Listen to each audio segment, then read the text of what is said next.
আজ ১২ই রবিউল আওয়াল বিশ্বনবী হজরত মুহাম্মদ সাল্লাল্লাহু আলাইহি ওয়াসাল্লামের জন্ম ও ওফাতের পূর্ণ স্মৃতিময় দিন। এ দিনটিকে সারা বিশ্বের মুসলমানরা পবিত্র ঈদে মিলাদুন নবী হিসেবে পালন করে থাকেন।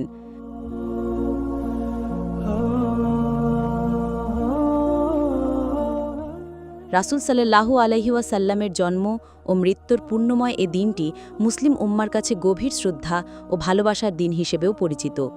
৫৭০ খ্রিস্টাব্দের এ দিনে সৌদি আরবের মক্কা নগরীতে কুরাইশ বংশের মর্যাদাপূর্ণ পরিবারে মা আমিনার কোলজুড়ে জন্ম নেন বিশ্বনবী। আর ঠিক একই তারিখে ৬৩২ খ্রিস্টাব্দের ৬৩ বছর বয়সে মহানবী সাল্লাল্লাহু আলাইহি ওয়াসাল্লাম ইন্তেকাল করেন।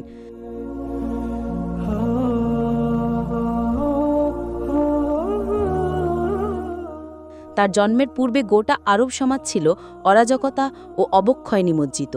মানুষ ন্যায় অন্যায় ভুলে গিয়ে লিপ্ত ছিল হানাহানি, যুদ্ধবিগ্রহ ও মূর্তি পূজায়। ইতিহাসে এ সময়কে বলা হয় আয়ামে জাহেলিয়াত। এমন অন্ধকার সময়েই মানবতার মুক্তি ও আলোর পথ দেখানোর জন্য হজরত মুহাম্মদ সাল্লাল্লাহু আলাইহি ওয়াসাল্লামকে সারা বিশ্বজগতের রহমতস্বরূপ পাঠিয়েছিলেন সর্বশক্তিমান মহান আল্লাহ তাআলা। সে সময় বিনয়, সহিষ্ণুতা, দয়া, সহমর্মিতা সহ সব মানবিক গুণাবলীর সর্বোচ্চ বিকাশ ঘটেছিল হজরত মুহাম্মদ সাল্লাল্লাহু আলাইহি ওয়াসাল্লামের মধ্যে।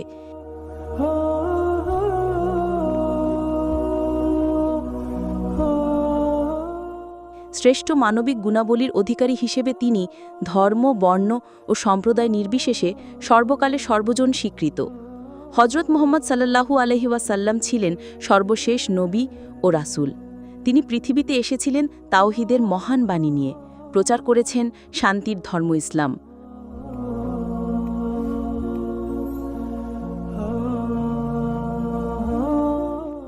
তার আবির্ভাব এবং ইসলামের শান্তির বাণীর প্রচার সারা বিশ্বে আলোড়ন সৃষ্টি করে। আর তাই মুসলিম সমাজে ১২ই রবিউল আউয়ালের গুরুত্ব ও তাৎপর্য অপরিসীম। বাংলাদেশসহ সারা বিশ্বের ধর্মপ্রাণ মুসলমানেরা এ দিনটিকে পবিত্র কুরআন তিলাওয়াত, দরুদ পাঠ, দান খায়রাত সহ নফল ইবাদতের মধ্যে দিয়ে অতিবাহিত করে থাকেন। অনেকে এ দিনে নফল রোজাও রাখেন।